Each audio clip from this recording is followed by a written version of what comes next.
కేంద్ర రాష్ట్ర ప్రభుత్వాల డబుల్ ఇంజిన్ పాలనలో రాష్ట్ర అభివృద్ధి బాటలో నడుస్తోందని 20 సూత్రాల కార్యక్రమాల అమలు చైర్మన్ లంకా దినకర్ వెల్లడించారు. నూతన ఏడాదిలో ప్రజలందరికీ మంచి జరగాలని ఆయన ఆకాంక్షించారు. సీఎం చంద్రబాబు ధ్యేయం స్వర్ణాంధ్రప్రదేశ్ అని, ప్రధాని మోదీ సంకల్పం వికసిత్ భారత్ అని ఆయన పేర్కొన్నారు. తమ బాధ్యతను 2025లో ఎలా నిర్వహించామో అదే స్ఫూర్తిని వచ్చే ఏడాదిలోనూ కొనసాగిస్తామని చెప్పారు.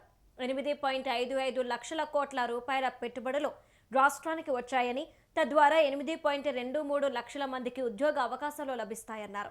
విశాఖపట్నం సిఐఐ సదస్సు ద్వారా 13.25 లక్షల కోట్ల రూపాయల ఒప్పందాలు జరిగాయని, తద్వారా 16.13 లక్షల మంది యువతకు ఉద్యోగ ఉపాధి మార్గం సుగమం అవుతోందన్నారు లంకా దినకర్. సంవత్సరంలో ప్రధానమంత్రి నరేంద్ర మోడీ గారి నేతృత్వంలో కేంద్ర ప్రభుత్వం, ముఖ్యమంత్రి చంద్రబాబు నాయుడు గారి నేతృత్వంలో రాష్ట్ర ప్రభుత్వం డబుల్ ఇంజిన్ సర్కారు విజయాలు ఉజ్వల భవిష్యత్తుకి రాబోయే సంవత్సరము, రాబోయే కాలంలో సోపానాలుగా నిలుస్తాయి అని చెప్పడంలో అతిశయోక్తి లేదు. గడిచిన 2025వ సంవత్సరంలో విజయాలను, మంచిని నెమరు వేసుకుంటూ దేశ మరియు ముఖ్యంగా రాష్ట్ర ప్రజలకు నూతన సంవత్సరం 2026వ సంవత్సరం మరింత మంచి జరగాలని కలియుగ ఇష్టదైవం శ్రీ వెంకటేశ్వర స్వామిని ప్రార్థిస్తూ ఉన్నాను.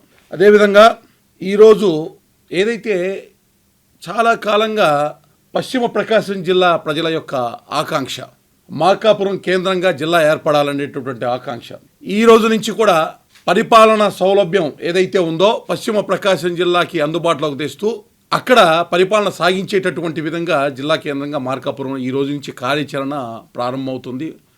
ముఖ్యంగా పశ్చిమ ప్రకాశం జిల్లా ప్రజలకి శుభాకాంక్షలు, శుభాభినందనలు. అలాగే పోలవరం జిల్లా, ఆ జిల్లా కూడా ఏదైతే ఈరోజు నూతనంగా ఆవిర్భవించి పరిపాలన పోలవరం కేంద్రంగా సాగుతుందో ఆ జిల్లాకి సంబంధించినటువంటి ప్రజలకు కూడా శుభాభినందనలు.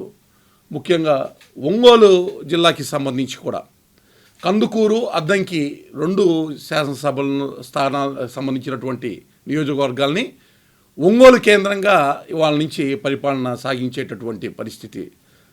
ముఖ్యంగా కందుకూరు, అద్దంకి ప్రాంత ప్రజలకు కూడా శుభాభినందనలు, శుభాకాంక్షలు. ఎందుకంటే ఇవి ప్రజల ఆకాంక్ష. 2024 ఎన్నికలకు ముందు ఏదైతే కూటమి నేతృత్వంలో ముఖ్యమంత్రి చంద్రబాబు నాయుడు గారు ఇచ్చినటువంటి హామీలు, అలాగే మేము కూడా భారతీయ జనతా పార్టీ తరఫున, అలాగే జనసేన పార్టీకి సంబంధించినటువంటి పవన్ కళ్యాణ్ గారు కానీ ఈ యొక్క మార్పులు చేర్పులు అత్యావశ్యము.